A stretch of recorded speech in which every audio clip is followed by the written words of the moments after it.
nga po sa Romans 10, verses 13 to 17, dahil sinasabi sa kasulatan, maliligtas ang lahat ng tumatawag sa pangalan ng Panginoon. Paano naman sila tatawag sa Kanya kung hindi sila sumasampalataya? Paano sila sasampalataya kung wala pa silang napakinggan tungkol sa Kanya? Paano naman sila makakapakinig kung walang mangangaral sa kanila? At paano makakapangaral ang sinuman kung hindi siya isinugo? Tulad ng nasusulat o kay gandang pagmasdan ng pagdating ng mga nagdadala ng magandang balita. Kaya't ang pananampalataya ay bunga ng pakikinig at ang pakikinig naman ay bunga ng pangangaral tungkol kay Kristo. So malinaw na ang Panginoon ang nagpaplano sa ating salvation. Kabilang na dyan ang mga taong ginagamit niyang instrument sa pagpapahayag ng magandang balita. Kung last week maaaring iniisip niyo na ang maaaring dahilan kaya na si ibang eunuch ay dahil talagang gusto niyang makilala ang Diyos. Dito sa aaralin natin mabubura ang kaisipan na iyon. Dahil makikita natin ang conversion na nangyari kay Apostle Paul na siyang nangunguna sa pag-persecute sa mga Christian at enemy ni Christ. Dito makikita natin ang naghahanap ng kanyang tupa ay ang Good Shepherd, si Jesus Christ, at hindi ang tupa ang naghahanap sa kanyang shepherd. Dahil sinasabi sa Romans 3 verses 10 to 11, no one is righteous, not even one. No one is truly wise. No one is seeking God. Kaya kung ang tao ay nagsisimula ng isik ang true and one living God, ibig sabihin nun, kumilos na ang Diyos sa buhay niya. Pero kung hindi kumilos ang Panginoon sa buhay ng isang tao, hindi hahanapin ng tao ang totoong Diyos.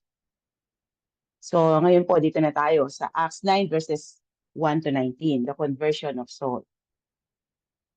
So now Saul was still breathing threats and murder against the disciples of the Lord. He went to the high priest and requested letters from him to the synagogues in Damascus, so that if he found any men or women who belonged to the way, he might bring them as prisoners to Jerusalem.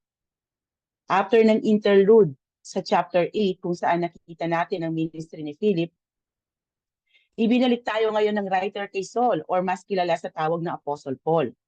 Nagkaroon ng brief introduction ng writer patungkol kay Saul at the end of chapter 7. After ng mahabang sermon ni Stephen sa harapan ng kapwa niya Hudyo, sabay-sabay nilang sinugod si Stephen at kinaladkad ito palabas ng lungsod upang pagbabatuin doon. At inilagay ng mga taong pumatay kay Stephen ang kanilang mga balabal sa paanan nitong si Saul. Ibig sabihin siya ang nagbigay ng pahintulot na patayin si Stephen. Nag-a-agree siya sa ginawang pagpatay kay Stephen. Bago natin pigayin ang ating passage for today, kilalanin muna natin ng konti si Saul or Paul, okay? So sino ba itong si Saul? Si Saul ay pinanganak na isang Hudyo, pero ang citizenship niya ay Romano. So parang yung mga Filipino na naging American citizen, ganon. Nakuha niya ito sa kanyang ama na isang Roman citizen, pero ipinanganak na Hudyo. So Hudyo talaga yung tatay niya na naging Roman citizen. Mas kilala natin siya sa pangalang Paul. Hindi si Christ ang nagpalit ng pangalan niya tulad ng paniniwala ng iba. Dahil kahit dito sa pag-commission sa kanya ni Christ, Saul pa din ang tawag niya dito. Ananias also addressed him as Saul after his conversion na makikita sa verse 19 ng inaaral natin. Wala tayong makikita na pinalitan niya ang pangalan nito. Saul pa din ang tawag niya dito after the Christophany or yung pagpapakita sa kanya ni Christ. Sa Acts 13 verse 2, the Holy Spirit calls him Saul before his first missionary trip. After ng kanyang conversion, 11 times pa siyang tinawag na Saul. So nangyari ang pagpapalit ng pangalan from Saul to Paul in Acts 13 verse 13, kung saan sisimulan na ni Paul ang kanyang missionary journey outside Jerusalem. Sabi dito, mula sa Paphos, naglayag sina Pablo hanggang sa Perga, sa Pamphylia, kumiwalay naman sa kanila si Juan at nagbalik sa Jerusalem.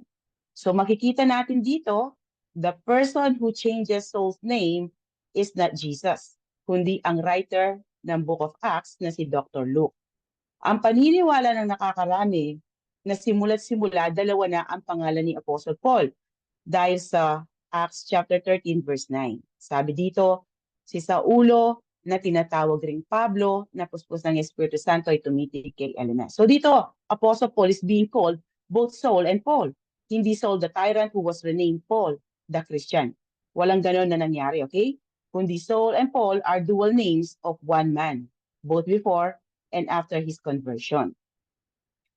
Sa mga Greek-speaking Jews sa time ni Paul, common na magkaroon ng Jewish Hebrew name at ganon din Hellenistic Greek name. Uso na din sa kanila noon ang dalawa ang pangalan. Parang ako, yung pangalan ko talaga, Mary Grace. So, dalawa yung ano niya, di ba? Given name ko. Ganon din yung mga anak ko, John Gabriel, Gavin James, ganon. So, common din sa time ni Apostle Paul ang ganito, especially sa mga Jews na nakatira outside Jerusalem, like Apostle Paul.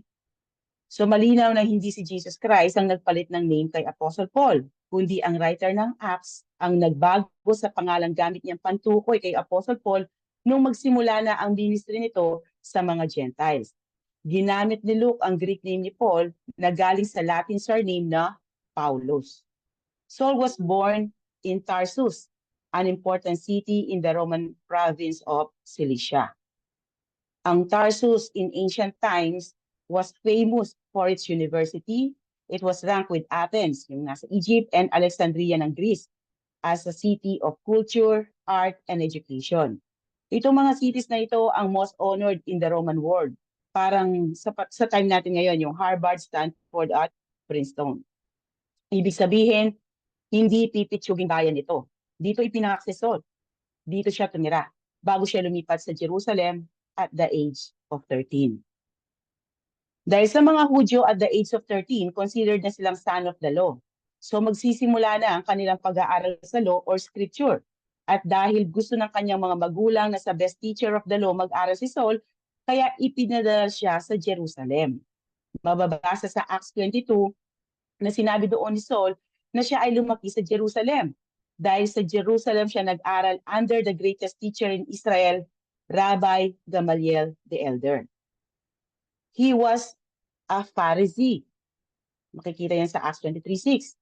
At matindi ang zeal niya sa Judaism. Maaaring after ng kanyang pag-aaral sa Jerusalem, bumalik siya sa kanyang bayan sa Tarsus at dahil sa kanyang credentials, siguradong naging leader siya sa kanilang synagogue doon. Possible na isa si Saul sa mga Hellenistic Jews na nakadebate ni Stephen na mababasa sa Acts 6 verses 9 to 10. Dahil si Stephen ay isang Hellenistic Jew din. Basahin natin. Sabi dito, but one day, some men from the synagogue of freed slaves, as it was called, started to debate with him.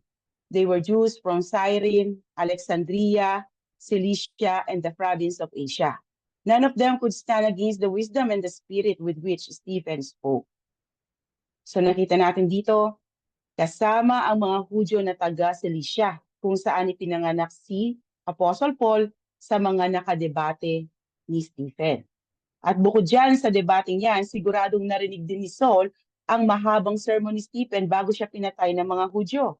Dahil mababasa sa Acts 8:1, Saul was one of the witnesses and he agreed completely with the killing of Stephen. Kaya nag-agree siya na patayin si Stephen dahil narinig niya ang pag-present nito ng gospel at hindi niya ito nagustuhan. Narinig niya na sinabi ni Stephen na pinatay nila si Jesus, ang anak ng Diyos, ang Mesayang ipinangako ng Diyos sa kanilang ninuno, ang propetang tulad ni Moses. Para sa mga zealous Jews, tulad ni Saul, blasphemer si Stephen. Kaya hinatulan ito ng kamatayan. Luke said that Saul was still breathing threats and murder against the disciples of the Lord. Ibig sabihin, fully consumed siya ng kanyang galit sa mga Kristiyano. Kaya gusto niyang patayin ang mga ito. Determinado siya na i-execute ang plano niyang pag-eliminate sa mga disciple ni Christ. Kapag sinabing disciples, hindi lang ang 12 apostles ang tinutukoy dito, kundi lahat ng followers ni Christ. Every Christian is a follower of and learner from the Lord Jesus Christ. At dahil determinado siya na ma-execute ang plano niyang pagpatay sa mga Kristiyano para hindi magkaroon ng aberya, he went to the high priest and requested letters from him to the synagogues in Damascus. Gusto niyang maging legal ang gagawin niyang paghuli and then pag-execute sa mga Christians outside Jerusalem. Kaya kumuha siya ng permit sa high priest para may isa katuparan ng plano niyang pag-hunting sa mga Christians.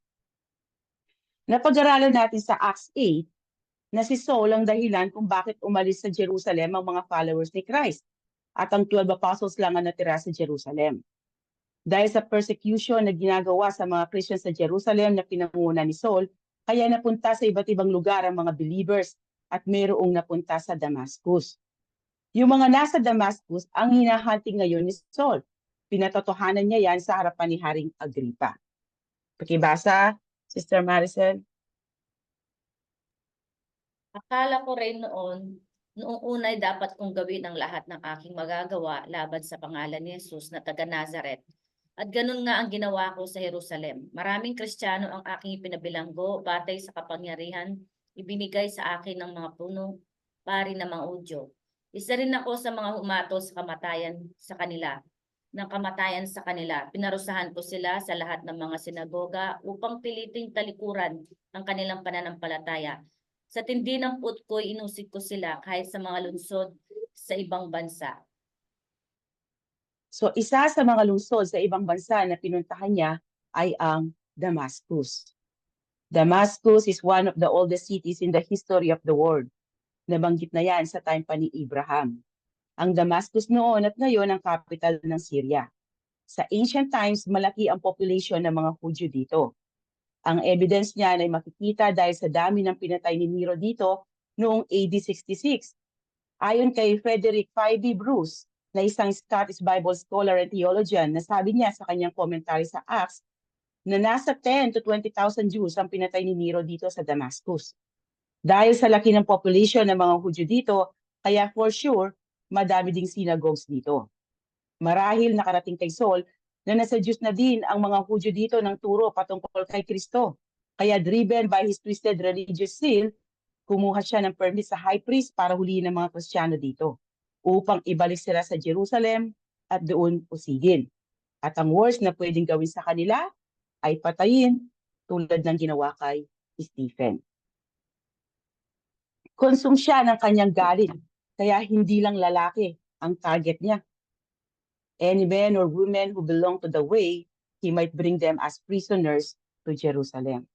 Lalaki or babae man yan, basta tagasunod ni Kristo, kanyang dinadakip para ibalik sa Jerusalem para usigin nga doon.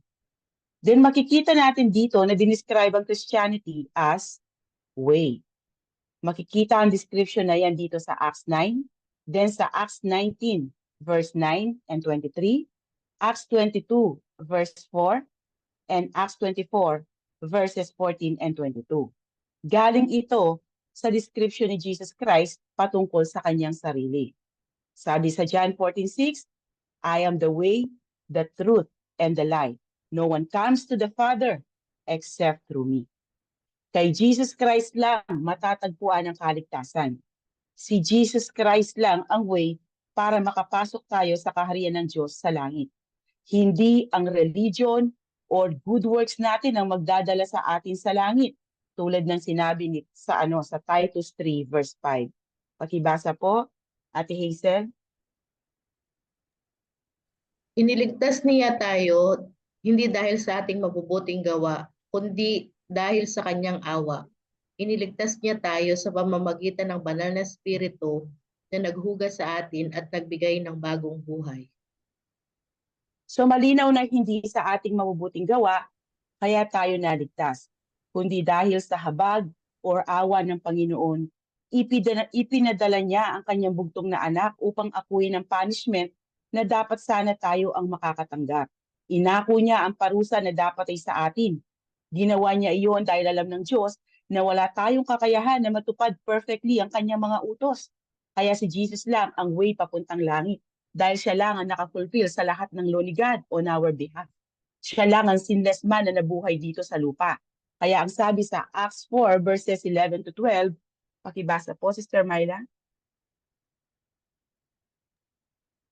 Ang Jesus na ito, sa kanya lamang matatagpuan ang kaligtasan, sapagkat walang ibang pangalan sa buong daigdig na ibinigay ng Diyos sa mga tao upang tayo ay maligtas.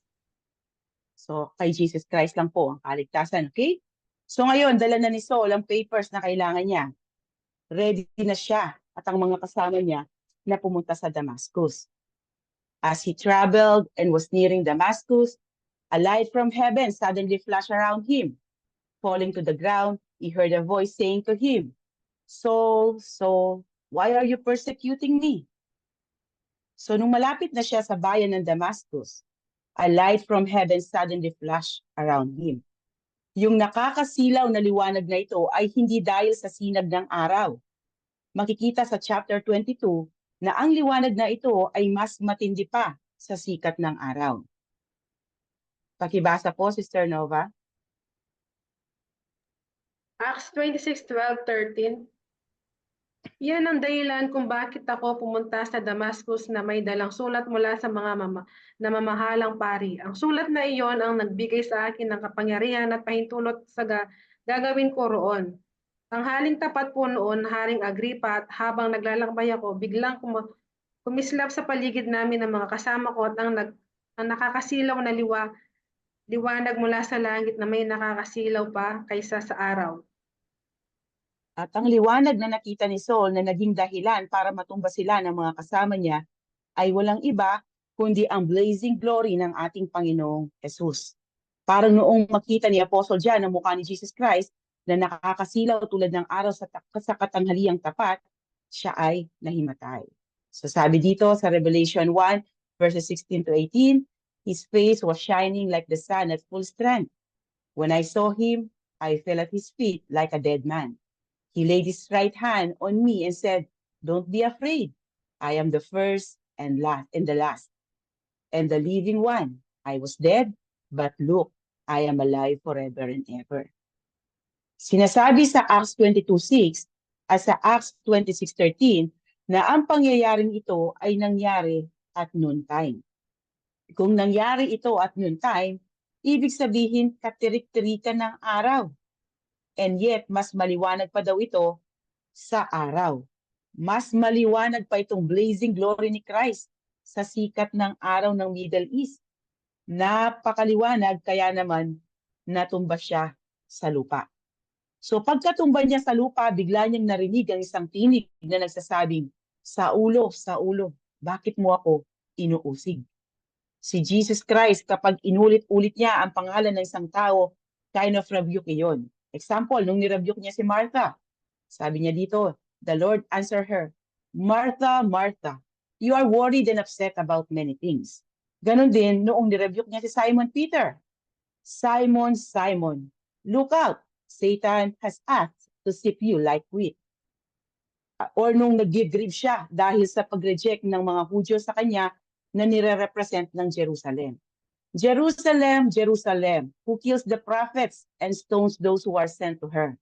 How often I wanted to gather your children together as a hen gathers her chicks under her wings, but you were not willing. So ganun din dito. Parang rebuke ito kay Saul para ma-realize niya na mali ang ginagawa niyang pag-persecute sa mga Christians to the point his guilt would overwhelm him at siya ay mag-repent. Ang tanong sa kanya ni Jesus Christ ay, why are you persecuting me?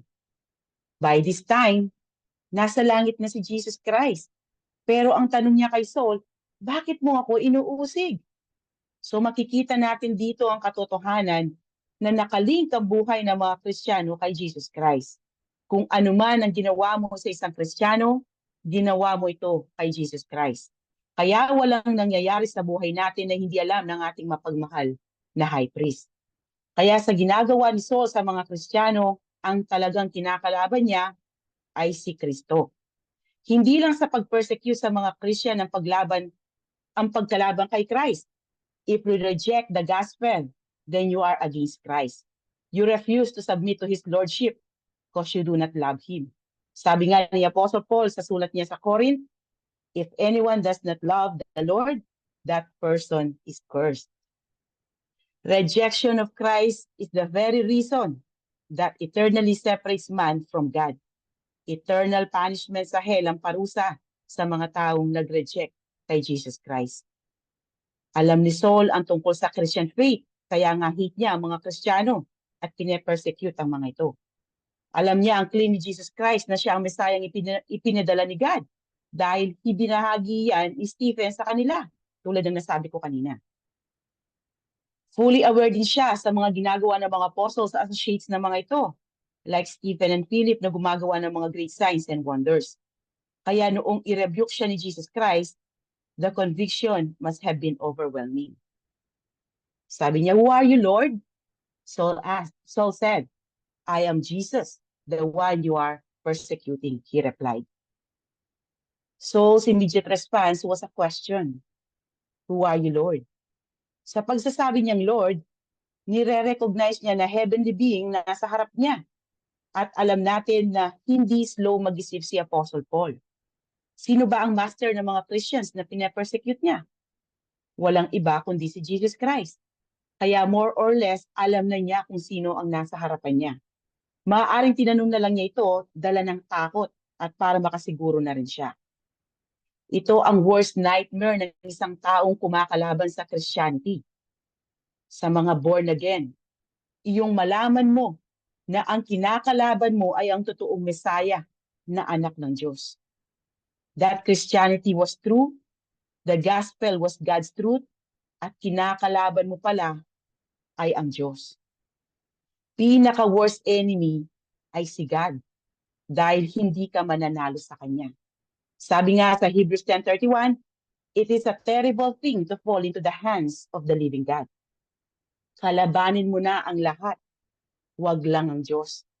Kaya noong sumagot si Jesus Christ, sasabihin, "I am Jesus, the one you are persecuting." The truth was confirmed in his soul and the gospel became positive. Eto, sa harapan niya si Jesus Christ na ang paniniwala niya ay tao lamang, na ito ay patay na. Pero eto sa harapan niya, buhay na buhay at full of glory. Totoo ang claim ni Christ.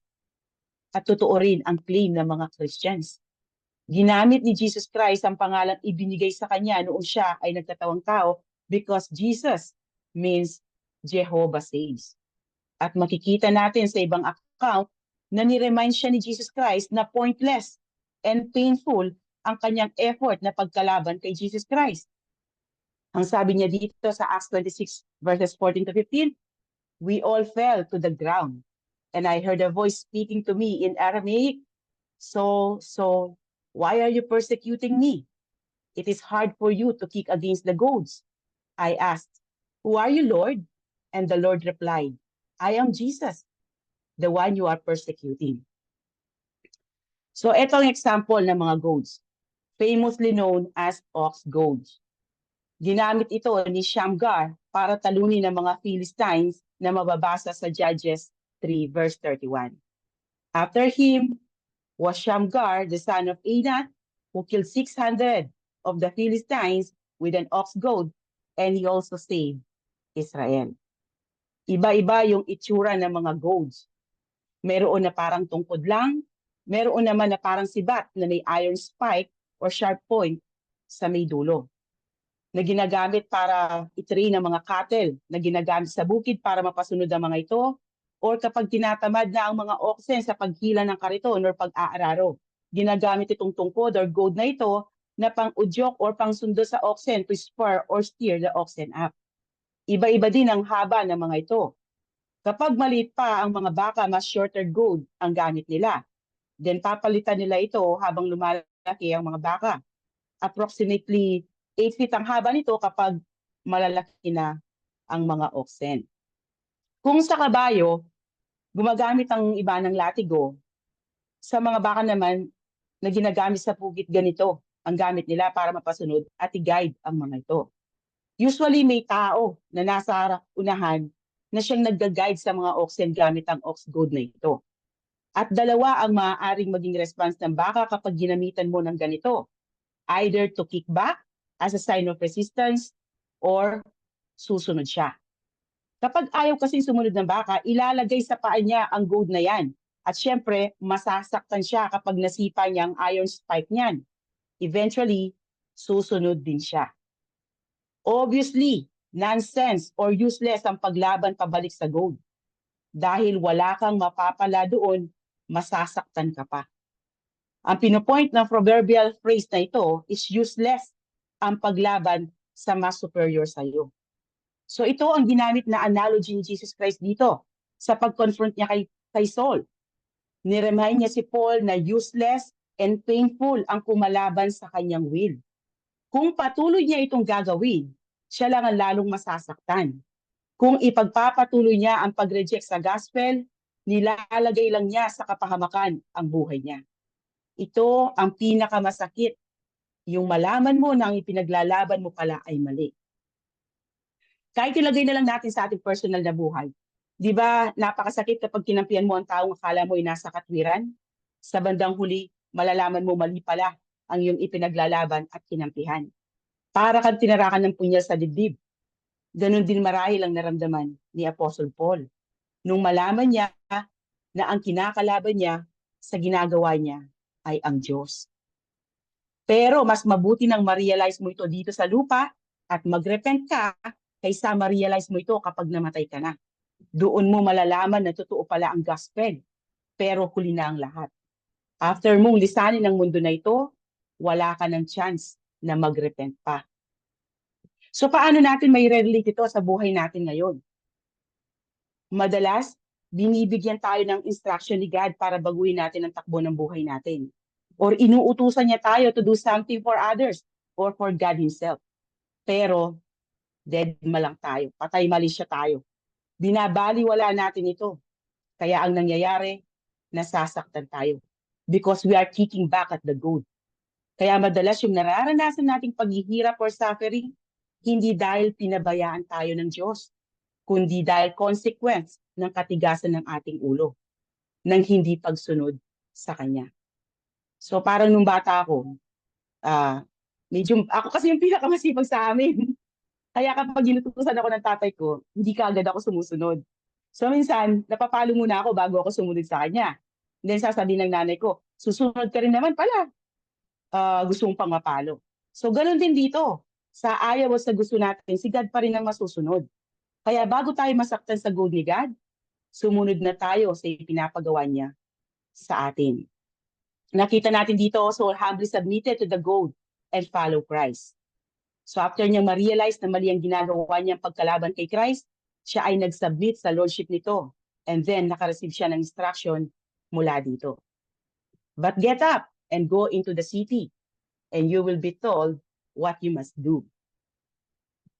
Sa ibang account, makikita natin, bago ang command ni Christ na ito, nagtanong ulit si Apostle Paul kay Jesus Christ. Pakibasa po, Sister Myla.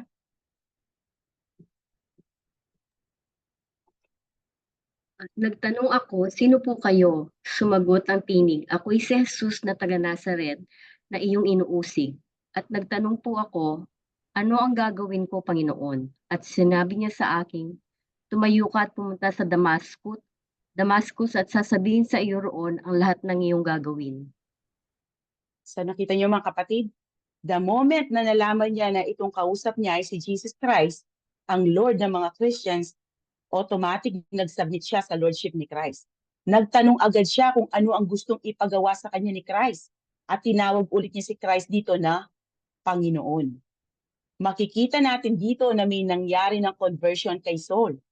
Baka sabihin niyo, di ba sinasabi ng Bible, apart from the gospel, hindi ka masisave? Hindi naman siya ang gospel sa kanya dito. Paano siya na-save? Nataniman na po siya dito, okay? Tulad ng nasabi ko kanina, alam niya ang gospel. Narinig niya ito kay Stephen at marami ganun din sa ibang Christians. Pero hindi niya ito pinaniwalaan noon. Para sa kanya ito heresy, blasphemy. Kaya nga pinapersecute niya mga Kristiyano. Dahil iniisip niya, kinakalaban nila ang Diyos ng Israel. Kaya noong malaman niya na totoo ang claim ng mga Christians patungkol kay Christ, na ito ay buhay at ito ay Diyos, Saul humbly submitted himself to the will of the Lord Jesus na dati niyang kinakalaban. Ang first response ng totoong na born again ay acknowledging that Christ is your Lord and submission sa kanyang Lordship. Ito ang puso ng isang converted na tao. Itong sinasabing Jesus Christ sa John 14:15. If you love me, obey my commandments. May new master na ngayon na sinusunod si Apostle Paul. Tulad na nasabi ko last week, ang pananampalataya ay may kasamang pagsunod sa utos ng Panginoon. Hindi mo pwedeng sabihin na naniniwala ka kay Christ, pero hindi mo sinusunod ang mga ipinag-uutos niya. The question in salvation is not whether Jesus is Lord. Dahil whether you like it or not, Lord naman talaga si Jesus Christ. Tulad ng sinabi ni Apostle Peter sa Acts 10 verse 36. Pakibasa po, Sister Charm. Ibinigay ng Diyos ang kanyang salita sa mga Israelita. Pinahayag niya sa kanila ang magandang balita ng kapayapaan sa pamamagitan ni Hesukristo na siyang Panginoon ng lahat. Kaya hindi po ang Lordship ni Christ ang problema, kundi ang tanong, nagsasubmit ka ba sa Lordship niya? Kaya nga sabi ni Jesus Christ sa Matthew 7:21, not everyone who calls out to me, Lord, Lord, will enter the kingdom of heaven. Only those who actually do the will of my Father in heaven will enter. Di po ba marami nagsasabi na kilala nila si Jesus Christ, na nagdarasal sila kay Jesus Christ? Pero ang sinasabi dito ni Jesus Christ, hindi lahat ng nagsasabi na kilala siya at tumatawag sa kanya na Lord, Lord, ay makakapasok sa kanyang kaharian. Yung mga gumagawa lamang daw sa will ng kanyang Ama. Paano mo gagawin ang will ng kanyang Ama kung hindi mo alam ang will ng Diyos Ama sa buhay mo, di ba? Paano mo ngayon malalaman yun kung ikaw ay nag-aaral ng kanyang salita, ang Bible? So, yun po yung ano dito, okay? Kaya wag po tayong maging kampante na kilala natin kasi ako kahit nung hindi pa ako born again, sinasabi ko rin na kilala ko si Jesus Christ. Pero hindi ko alam na yung pagkakakilala ko siya sa kanya sa ngayon, magkaiba. Noon tingin ko sa kanya, maliit na Diyos. Ngayon, nag-iba ang lahat.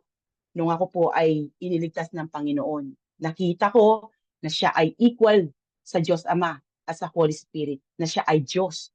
Siya ang Savior ng mundo. Hindi lang siya maliit na Diyos, kundi siya ay equal sa Diyos Ama. Okay?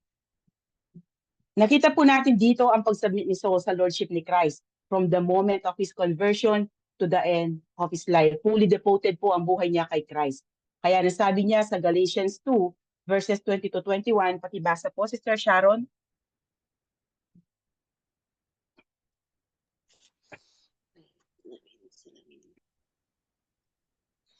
Namatay akong kasama si Kristo sa krus. Hindi na ako ang nabubuhay sa aking sarili, kundi si Kristo na. Ipinapamuhay ko ang buhay kong ito sa pamamagitan ng pananampalataya sa anak ng Diyos na nagmahal sa akin at nag-alay ng buhay niya para sa akin. Hindi ko binabaliwala ang biyaya ng Diyos dahil kung maituturing na matuwid ang tao sa pamamagitan ng kautusan, walang saysay ang pagkamatay ni Kristo. Amen. So itong pagkausap at pagpapakita na ito ni Jesus Christ kay Saul ay exclusive lang po sa kanya. Sa kanya lang siya nagpakita, okay?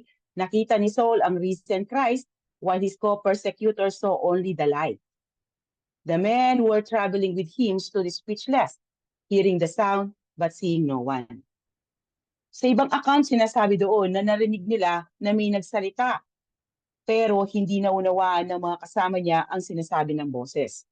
Sabi dito, now those who were with me saw the light.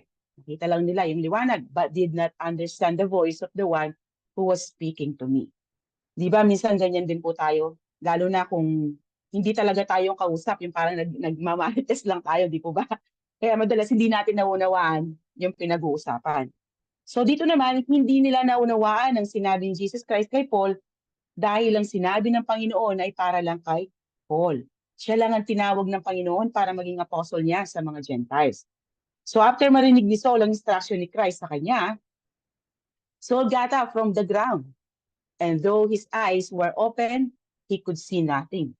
So they took him by the hand and led him into Damascus. He was unable to see for 3 days and did not eat or drink. Yung anticipated niyang pagpasok sa city ng Damascus para huliin ng mga Kristiyano ay malayong malayo sa nangyari sa kanya.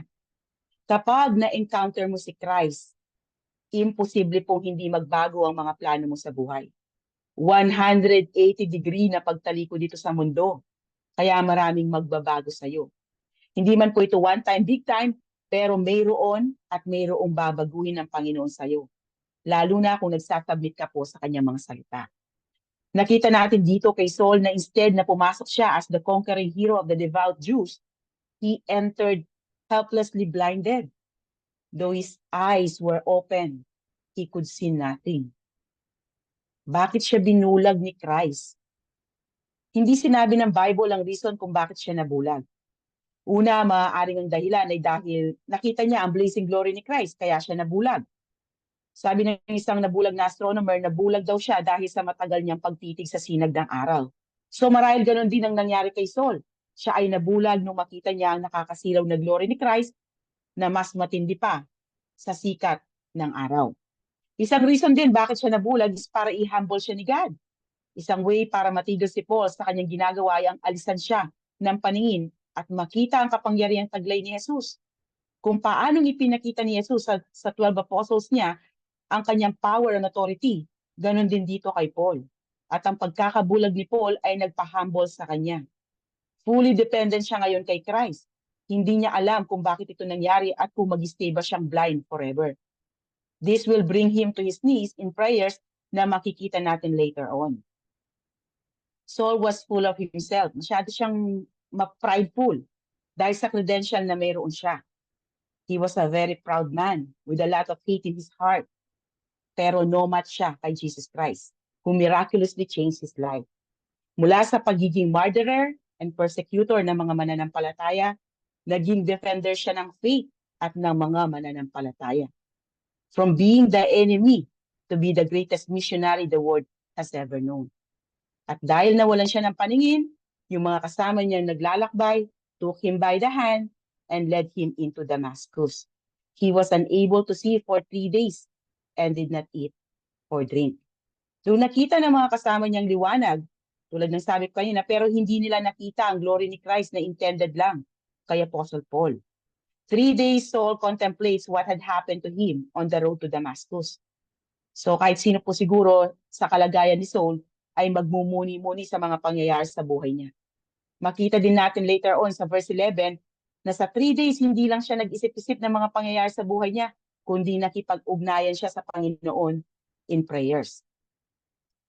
There was a disciple in Damascus named Ananias. The Lord said to him in a vision, "Ananias, here I am, Lord," he replied.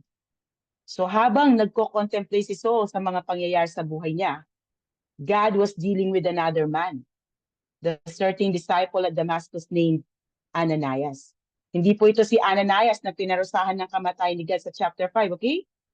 Sa Acts 22:12, makikita doon na dinescribe itong si Ananias bilang tapat at iginagalang ng mga Hudyong naninirahan dito sa Damascus.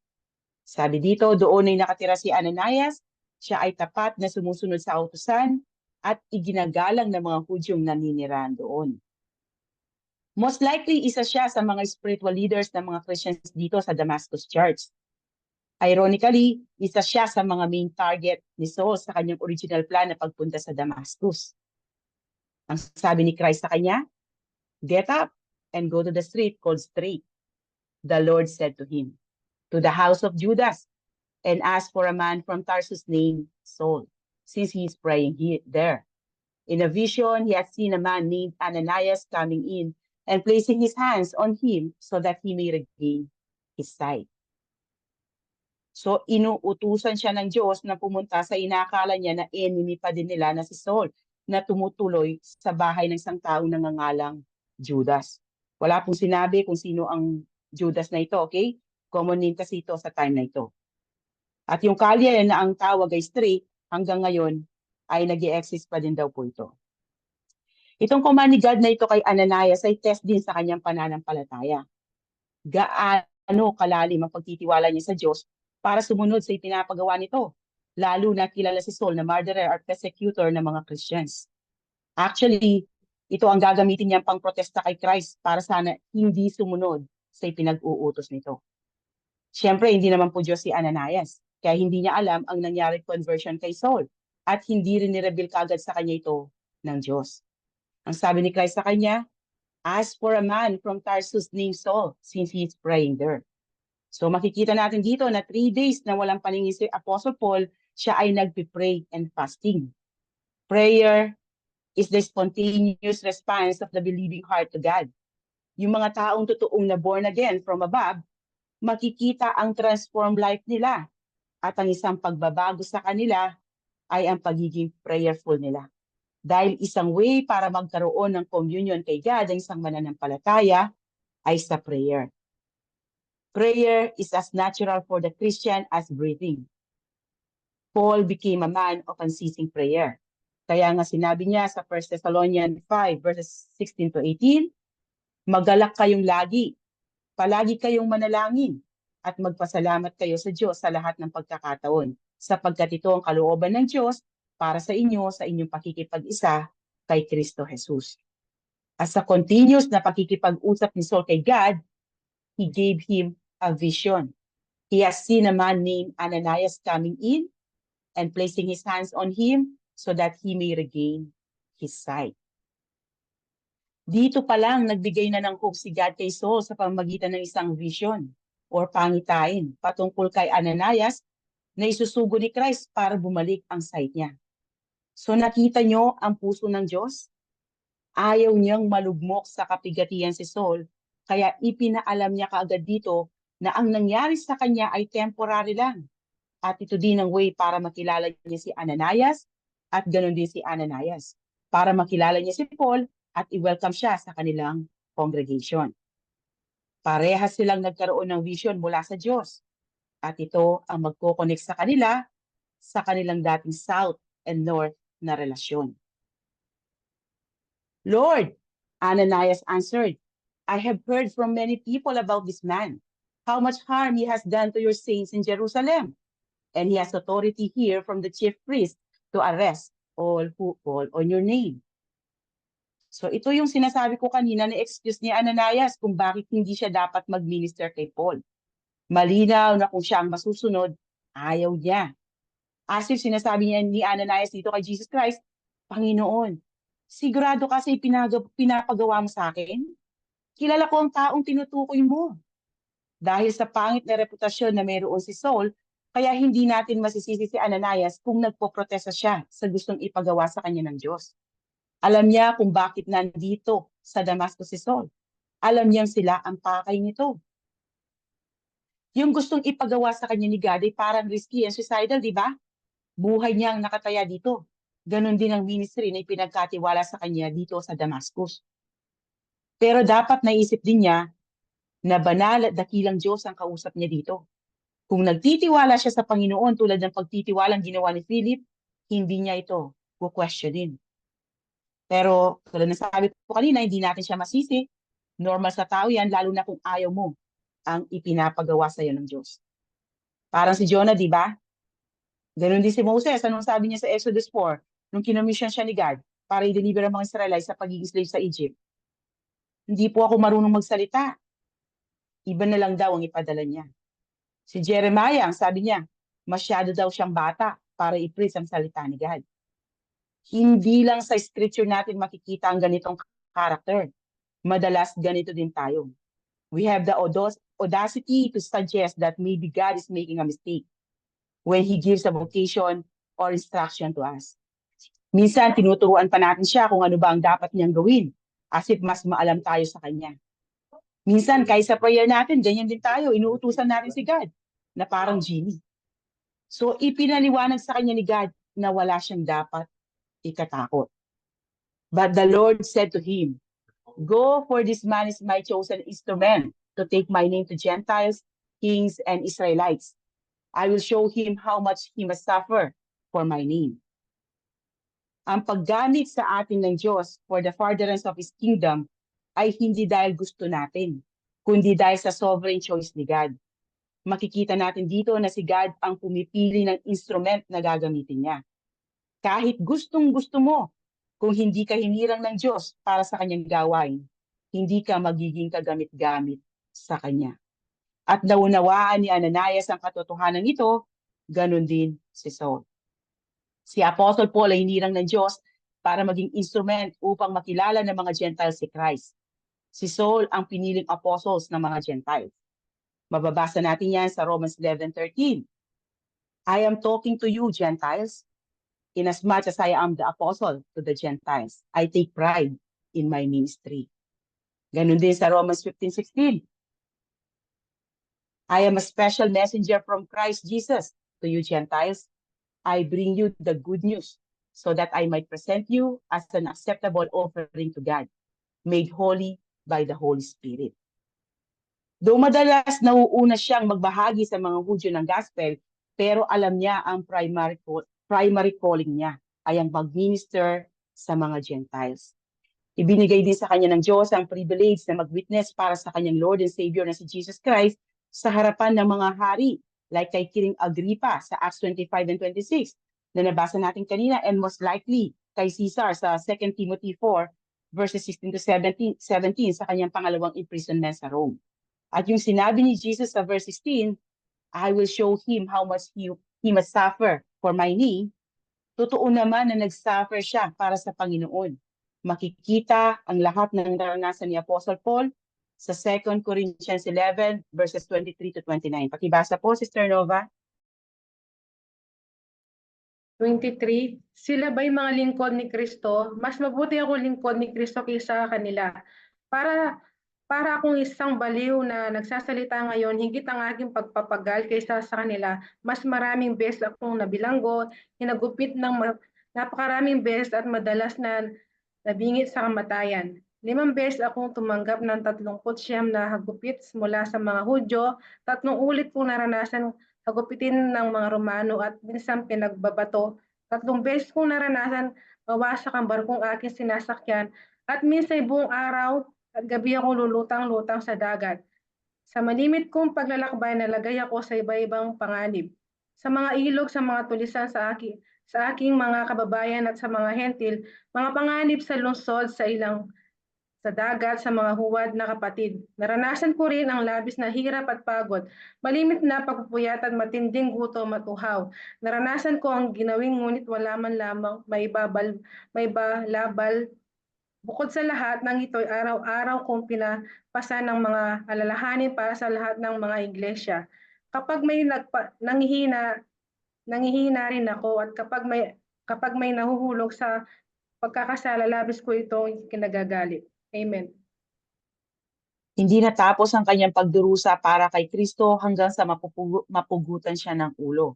Ito ang pinapaniwalaan ng karamihang Kristiyano na si Saul ay pinugutan ng ulo sa Rome. Thus, he died as a martyr for his faith, tulad ng sinabi ni Christ kay Ananias dito. And 17, Ananias went and entered the house. He placed his hands on him and said, Brother Saul, the Lord Jesus, who appeared to you on the road you were traveling, has sent me so that you may regain your sight and be filled with the Holy Spirit. Though Ananias protested, pero nung marinig niya ang paliwanag ni God, na-encourage siya na sumunod sa ipinapagawa ng Diyos sa kanya. Kaya nagpunta siya kay Saul para mag-minister dito. From enemy, ngayon Brother Saul na ang tawag niya dito. At sa Acts 22 verses 14 to 15, makikita natin ang ibang sinabi pa ni Ananias kay Saul. Pakibasa po, Sister Hazel. At sinabi niya sa akin, pinili ka ng Diyos ng ating mga ninuno upang malaman mo ang kanyang kalooban, makita ang kanyang matuwid na lingkod at marinig ang kanyang tinig, sapagkat ikaw ay magiging saksi niya upang patutuhanan sa lahat ng tao ang inyong nakita at narinig. Sa story ni Ananias sa Saul, makikita natin ang katotohanan patungkol sa pagkakaligtas sa atin, na tayo ay iniligtas ng Diyos to serve Christ. Sabi nga ni Apostle Paul patungkol sa kanila ni Apollos sa 1 Corinthians 4:1, dapat niyong kilalanin na kami mga lingkod ni Kristo at katiwala ng mga hiwaga ng Diyos. Ganon din po tayo mga kapatid. Hindi tayo iniligtas ng Diyos para mabuhay sa gusto natin, kundi mabuhay para kay Kristo, tulad ng sinabi kanina ni Apostle Paul sa Galatians. Dito sa inaaral natin, malinaw din nating mababasa na nakita talaga ni Apostle Paul ang risen Christ. Kaya nasabi ni Ananias dito sa kanya, the Lord Jesus who appeared to you on the road you were traveling. Isa sa laging kino-question noon ay ang legitimacy ng pagiging apostle ni Paul. Dahil yung 12 apostles ay members sa original group ni Christ. Sila ay eyewitnesses sa muling pagkabuhay ni Jesus Christ at lahat sila ay nakasama ni Jesus Christ nung nasa lupa pa siya at direktang pinili ni Jesus Christ bilang kanyang apostles except kay Matthias na pumalit kay Judas. Sa Old Testament, para ikaw ay turing na prophet, kailangan si God mismo ang tumawag sa iyo. You have your call directly from God. Hindi mo ito makukuha sa school or sa mga religious leaders. Si God ang direktang tumatawag sa mga taong ginagamit niya at sila ay tinatawag na propeta sa Old Testament. Like Jeremiah, hindi niya kinaligtaan na ipahayag yung pagkakatawag sa kanya ng Diyos kung saan sinet apart siya at ginawang propeta. Pakibasa po, Sister Myla. Sinabi sa akin ni Yahweh, bago ka pa ipinaglihi at ipinanganak, ay pinili na kita upang maging propeta para sa lahat ng bansa. Ganon din sa New Testament. Para ma-qualify ka na isang apostle, dapat si Christ mismo ang tumawag sa iyo. And since si Paul ay hindi part ng first 12, hindi rin niya na-witness ang muling pagkabuhay ni Christ, kaya naman itong pangyayaring ito sa road ng Damascus ay lubhang mahalaga para ma-validate ang authority and apostleship niya sa early church. Hindi siya naging apostle dahil nakita niya si Christ, okay? Naging apostle siya dahil tinawag siya ni Christ para maging apostle niya. Basahin natin sa Galatians 1 verses 15 to 17. Pakibasa po, Sister Sharon.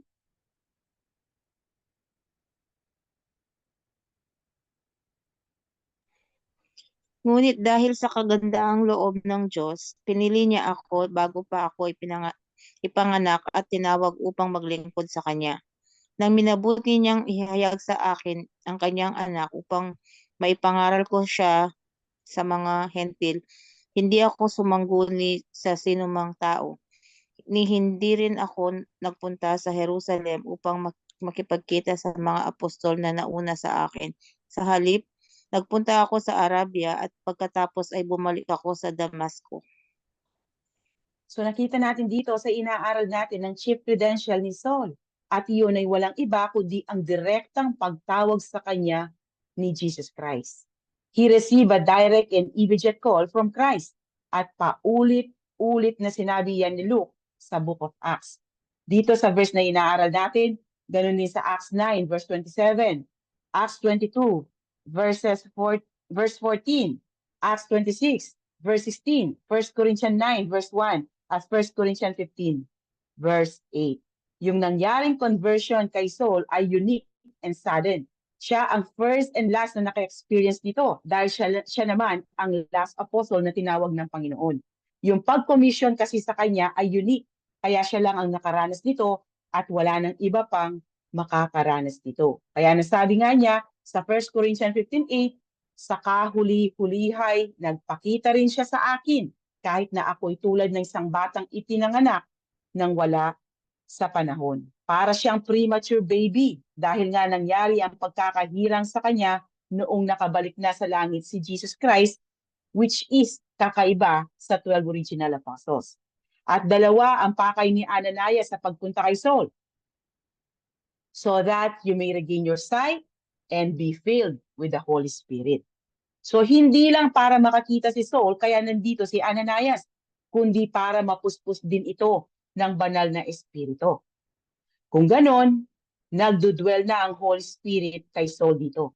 He received the Holy Spirit without the laying on of the hands of the apostles. Sa ibang occasion sa Book of Acts, when a new group of people receive salvation, hindi nila nare-receive ang Holy Spirit hanggat hindi sila nilalay hands ng mga apostles. Example sa mga Samaritans sa Acts 8 verses 14 to 17. And soon sa mga Gentiles sa Acts 10 verses 44 to 46. Ganon din sa mga Old Testament disciples ni John the Baptist sa Acts 19 verses 1 to 7. Tinanggap nila ang Holy Spirit noong ilayhan sila ng mga apostles. Ang tanong, bakit ganon? Dahil ang mga apostles ang representative ng church. Nasa kanila ang authority at gusto ng Diyos na ang ibang group of people ay magpasakop sa kanilang authority para hindi magkaroon ng iba-ibang churches. Magiging one church, in one body ang lahat. Si Saul, na-receive niya ang Holy Spirit at ang pag-commission sa kanya with no apostles present. Bakit ganon? Una, si Saul ay isang Hudyo. So hindi na kailangang ulitin pa ang manifestation ng Holy Spirit sa mga Hudyo sa araw ng Pentecost.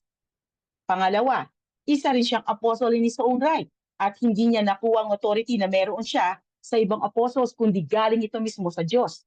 At dahil apostle siya, hindi siya subject sa authority ng 12 apostles kundi kay Jesus Christ.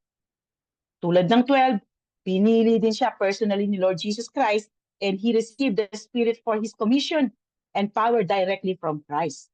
Kaya doon sa road near Damascus, kung saan niya na-encounter si Christ, doon pa lang nagdwell na ang Holy Spirit sa kanya. Kaya dito, nilelehan siya ni Ananias hindi para magdwell sa kanyang Holy Spirit, kundi para mapuspos siya ng Holy Spirit.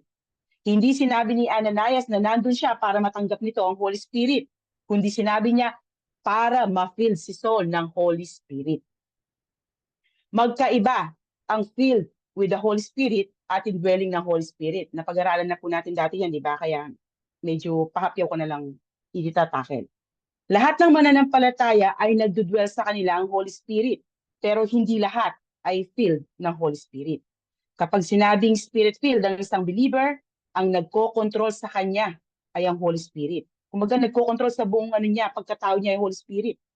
Tulad ng nakita natin kay Peter, nung ma-fill siya ng Holy Spirit, naging bold siya sa pangangaral ng salita ng Diyos sa harapan pa mismo ng Sanhedrin. Ganon din si Stephen na naging dahilan ng kanyang kamatayan.